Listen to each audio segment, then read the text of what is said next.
Magandang umaga po sa inyong lahat mga kaibigan, mga idol, mga solid na supporters ni Malayang Tribes and Fishing TV. Mag-unboxing tayo ngayon mga idol ng ating panumpit o barrel mga idol. So ito siya. Tinanggalan ko na ng plastic mga idol sa ka-excited na makita yung itsura ng barrel. So ito pala, ang barrel na ito ay isang bigay ng kaibigan mga idol. Iti-testing ko raw kung okay.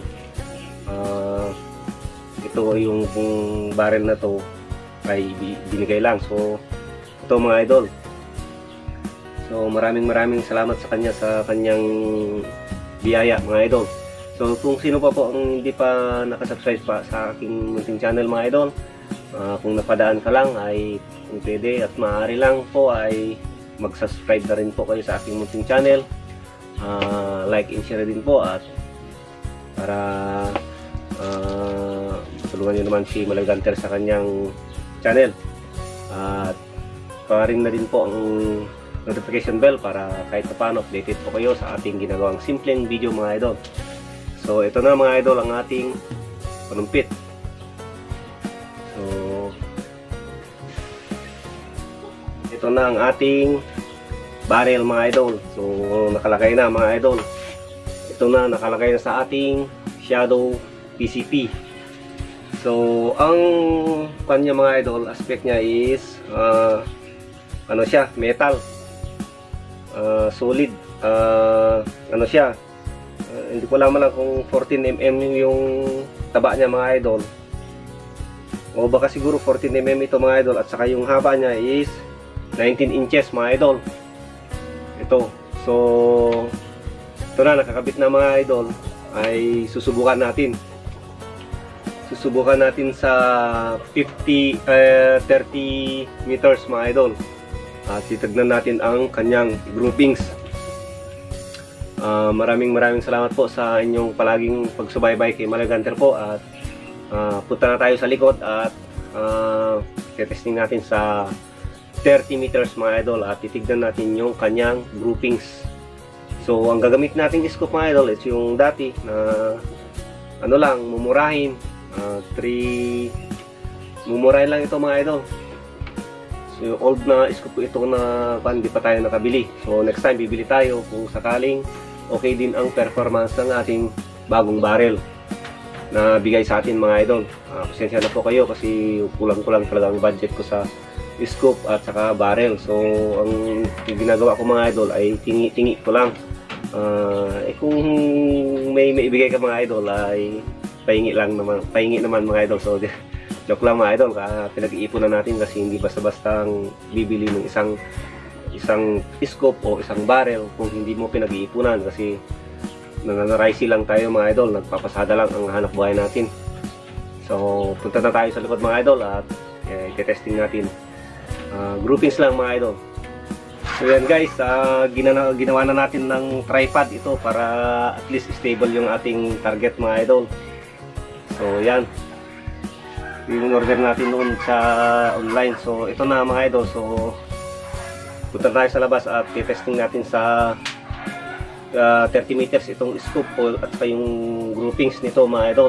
At next time mag-upgrade tayo ng scoop pag dumating yung ating in order. So search lang yung ulit mga idol. At saka yung hangin natin pala mga idol is nasa 21 PSI mga idol, at saka yung output natin is nasa 1.6 mga idol. So mga 10 shots lang siguro idol ang testing natin sa 30 meters mga idol, kasi yung hangin niya is konti lang laban ng hangin. So mag-order pa tayo ng isang hand pump mga idol. So stay tuned lang dyan po. So yan guys, dito na tayo sa ating area. So, yung dating pinagpraktisan natin dun sa isang laruan natin na pinapaampon mga idol. So ito pala mga idol, piso ito pero wala tayong 25 cents. So ito na lang muna. So dyan lalagay natin.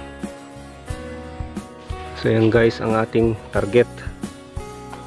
So ito, so try natin tig 5 shot mga idol.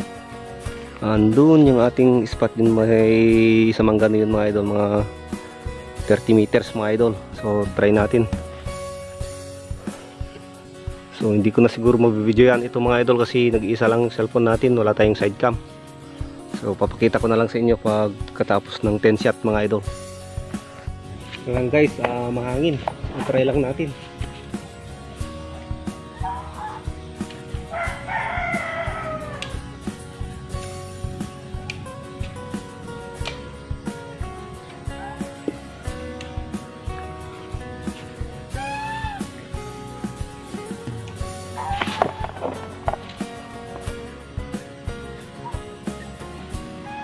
Straw ang gagamitin nating bala mga idol. First shot.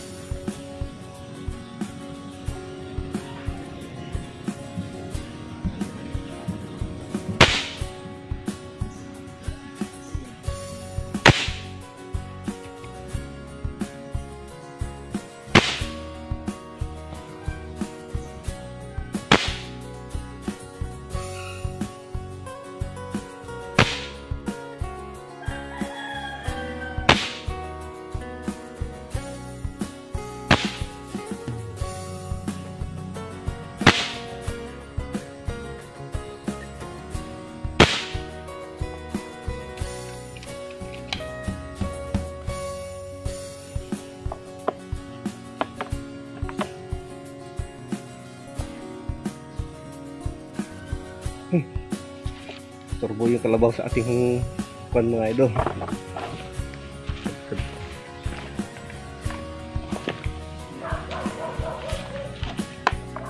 Tuloy natin.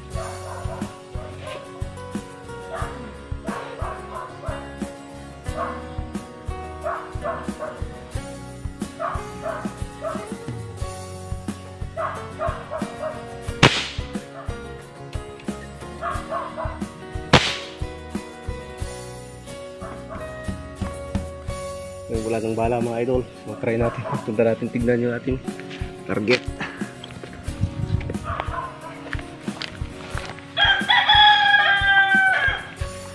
Dinali muna natin dun sa gilid yung kalabaw kasi palakad-lakad.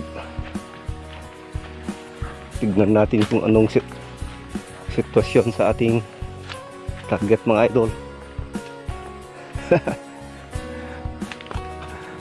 Ay nako. Ito yung endpoint natin mga idol nung una. Dito lahat tumama. Dito oh.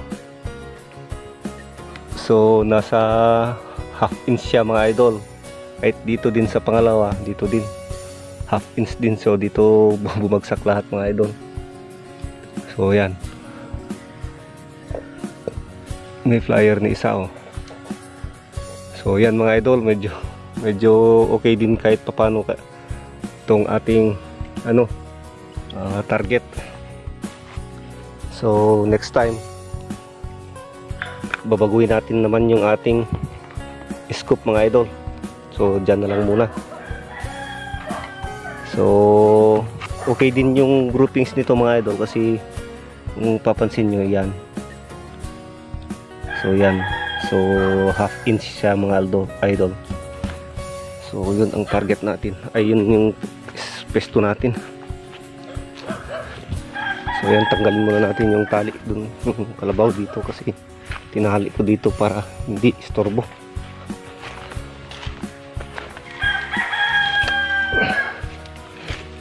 Ayan, pwede na. So medyo okay din yung groupings mga idol kaysa yung unang barrel natin. So yan. So next time ulit mga idol at pag-upgrade tayo ng ating scope kasi medyo malabo kasi mga idol.